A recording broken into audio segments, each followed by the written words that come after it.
విద్యా వైద్యం ఉచితంగా అందితే ప్రతి వ్యక్తి జీవితంలో ఎదుగుతారు అన్నారు ఆదిమూలపు సతీష్. కోడుమూరు నియోజకవర్గ వైసీపీ ఎమ్మెల్యే అభ్యర్థిగా ఆదిమూలపు సతీష్ ముమ్మరంగా ప్రచారం నిర్వహిస్తున్నారు.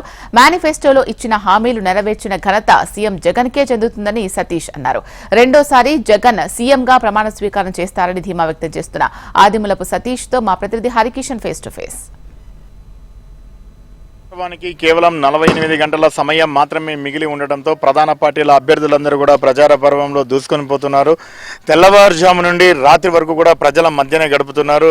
అయితే ప్రస్తుతం మనం కోడుమూరు నియోజకవర్గంలోని ఎల్పేటలో ఉన్నాం. ఇక్కడ వైసీపీ అభ్యర్థిగా డాక్టర్ ఆదిమూలపు సతీష్ ప్రచారం చేస్తున్నారు. ఆయన అభ్యర్థిగా రంగంలో ఉన్నారు. మరి ఆయన కూడా కదిలించే ప్రయత్నం ఒకసారి చేద్దాం. చెప్పండి సార్, ఎలా సాగుతోంది మీ ప్రచారం? చాలా ఉత్సాహంగా, ఆశాజనకంగా, అంటే ముఖ్యంగా చెప్పాం కదా, సిద్ధం, మేమంతా సిద్ధం. రేపు సోమవారం అందరూ ఫ్యాన్ గుర్తుపై బటన్ నొక్కడానికి అందరం రెడీగా ఉన్నాం. జగనన్న మా కోసం ఇన్నిసార్లు బటన్ నొక్కితే మేము 2 సార్లు నొక్కలేమా అన్న నినాదంతో ముందుకెళ్తున్నాం. ముఖ్యంగా ఈ ప్రచార పర్వంలో ఎదురైనటువంటి చిన్న చిన్న అనుభవాలు ఏంటంటే, గ్లోబల్స్ ప్రచారంలాగా చంద్రబాబు నాయుడు పాస్బుక్లు రావు, మీకు భూములు లాక్కుంటారు, తర్వాత లేనిపోని అపోహలు సృష్టించి లేనిపోని ఆశలు ప్రజలకు కల్పిస్తున్నారు.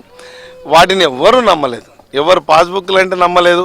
అందరూ అడుగుతున్నారు. మా మేనిఫెస్టోలో శాశ్వత ప్రాతిపాదికన త్రాగునీటి ప్రతి గ్రామంకి ఇస్తామన్నది ఒకటి. అయితే రెండోది, మరి ప్రతి ఒక్కరికి అర్హులైన ప్రతి ఒక్కరికి కూడా ఇంటి స్థలాలు ఇస్తామని చెప్పినప్పుడు స్థలాలు మేము ఇస్తున్నాం అంటే భూములు లాక్కోవడం ఏంటండి? ప్రజల భూములు మళ్ళీ వాయిస్ కాల్స్లో పంపించి దాన్ని ఏదో ఒక డిస్కషన్ పెట్టి ప్రజలు అసలు దాని గురించి ఎవరు ఆలోచన చేయట్లేదు. ఎందుకంటే రైతులు మా భూమి మేము చేసుకున్నాం, దాని నుంచి పంట ఆశిస్తున్నారు తప్ప ఇలాంటి చౌకబారు ప్రయత్నాలు చేస్తున్నటువంటి లోకేష్ అయినా చంద్రబాబు అయినా ఒకటే మాట చెప్తున్నాను, జగన్ అన్నే మా నమ్మకం. ఆయన నమ్మినారు, మాట ఇస్తే మాట తప్పరు, మడిమ తిప్పరు. 2 నెలల పాటు నియోజకవర్గంలోని ప్రతి గ్రామంలో కూడా పర్యటించారు. సో ప్రధానంగా వారు మీ దృష్టికి తెచ్చినటువంటి సమస్యలు ఏవి, వాటి పరిష్కారం కోసం ఎటువంటి ప్రయత్నాలు చేస్తారు? ముఖ్యంగా ప్రతి గ్రామంలో, గ్రామీణ ప్రాంతంలో నుంచి ఉన్నటువంటి వాతావరణం కాబట్టి అందరూ సౌకర్యాలైనటువంటి మౌలిక సౌకర్యాలైనటువంటి రోడ్లు, మరి డ్రైన్లు, మంచినీటి సమస్యలు ఇవే అడుగుతున్నారు. 90% వీటిని మేము సాధించాం.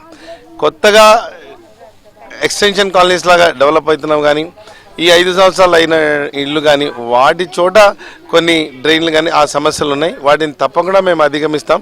అన్నిటికంటే ముఖ్యంగా పిల్లలకు మరి చదువులు కానీ ఆరోగ్యం పట్ల కానీ ఎంతో సంతృప్తిగా ఉన్నారు. వాటి మీద అవగాహన కల్పించడానికి ప్రయత్నం చేశాం. అందరూ నమ్మారు. ఎందుకంటే హెల్త్ డిపార్ట్మెంట్లో అంటే వైద్య విభాగంలో సాచ్యురేషన్ మోడ్లో అపాయింట్మెంట్స్ చేయడం జరిగింది. ఏ హాస్పిటల్లో కూడా వేకెన్సీస్ లేవు. నర్సెస్ దగ్గర నుంచి, ఆయాల దగ్గర నుంచి, మరి సూపర్ స్పెషాలిటీ హాస్పిటల్ దగ్గర నుంచి వైద్యులందరూ అందుబాటులో ఉన్నారు. 17 మెడికల్ కాలేజీలు తెచ్చాం. సో ముఖ్యంగా పేదల ఆరోగ్యం పట్ల జగనన్న చూపిస్తున్నటువంటి ప్రత్యేక శ్రద్ధ ప్రజలకు వివరించాం. వాళ్ళు కూడా అర్థం చేసుకున్నారు. ముఖ్యంగా ఎవరికైనా కావాల్సింది ఆరోగ్యం, మౌలిక సదుపాయాలను కూడా వారు తీసుకోవాలంటే ఆరోగ్యంగా ఉండాలి. కాబట్టి ఆ వైపు దృష్టి సారించి ఇన్ఫ్రా ఎస్టాబ్లిష్ చేస్తున్నాం. చివరిగా చెప్పండి సార్, ప్రజలందరూ వైసీపీకి ఎందుకు ఓటేయాలా? ప్రధానంగా కోడుమూరు అభ్యర్థిగా నిలబడిన మీకు ఎందుకు ఓటేయాలా? కోడుమూరు నియోజకవర్గ ప్రజలకు ఏం అప్పీల్ చేయబోతున్నారు? ప్రజలందరికీ ఒకటే విన్నపం, అభ్యర్థిని చూడండి, మా నాయకుడిని చూడండి. మేము గ్రామాల్లో కక్షలు కారుణ్యాలు పెట్టదలుచుకోలేదు. మేము గ్రామాల్లో శాంతి కోరుకున్నాం. అందరూ కలిసి ఉండాలి, వర్గాలు ఉండకూడదు. ఒకటే ఆలోచన, మీరందరూ కలిసి మీ పిల్లల భవిష్యత్తు, మీ ఊరి బాగు కోసం నేను మీ వెంట ఉన్నాను, నా సమయాన్ని వెచ్చిస్తున్నాను. నేను కొంత అనుభవజ్ఞుని, రాజకీయంగా తెలిసిన వ్యక్తిని, ప్రజల సమస్యల పట్ల అవగాహన వ్యక్తిని, విద్యా వైద్యంలో నాకున్నటువంటి అపారమైన అనుభవాన్ని ప్రజలకు చేరుస్తూ ప్రభుత్వం యొక్క పథకాలను ప్రజలకు చేర్చాలన్నదే నా ధ్యేయంగా నేను పనిచేస్తున్నాను. కాబట్టి అభ్యర్థిని చూసి, మా నాయకుడిని చూసి ఓట్లు అడిగే దమ్ము ధైర్యం మాకుంది. ప్రజలందరినీ నేను కోరు రేపు ఫ్యాన్ గుర్తుకు ఓటు వేసి మమ్మల్ని గెలిపించాల్సిందిగా మిమ్మల్ని ప్రార్థిస్తున్నాను. Thank you sir, all the best. So మొత్తానికి మాత్రం ప్రస్తుతం ప్రజలందరినీ కూడా ఓటును అభ్యర్థిస్తున్నారు. ప్రధానంగా తాను ఏదైతే హామీ ఇచ్చానో అవన్నీ కూడా పూర్తిగా చేసేందుకు కట్టుబడి ఉన్నానని, ఇప్పటికే వైసీపీ గవర్నమెంట్ లో పూర్తి స్థాయిలో పనులన్నీ కూడా పూర్తి చేశామని, తర్వాత అధికారంలోకి వచ్చిన వెంటనే మిగిలిన వాటిని కూడా కంప్లీట్ చేసేందుకు సిద్ధంగా ఉన్నానని, తాను ఒక చదువుకున్న వ్యక్తిగా అలాగే వైద్యునిగా ప్రజల్లో ఒక అవగాహన పెంచుతూ ముందుకు వెళ్తున్నానని, ఖచ్చితంగా తాను అధికారంలోకి వచ్చిన వెంటనే ప్రజలందరినీ కూడా మరింత మోటివేషన్ చేస్తానని చెప్తున్నారు ఆదిమూలపు సతీష్. కెమెరామెన్ రామ్మోహన్తో హరికిషన్, హెషం టీవీ, కోడుమూరు, కర్నూలు జిల్లా.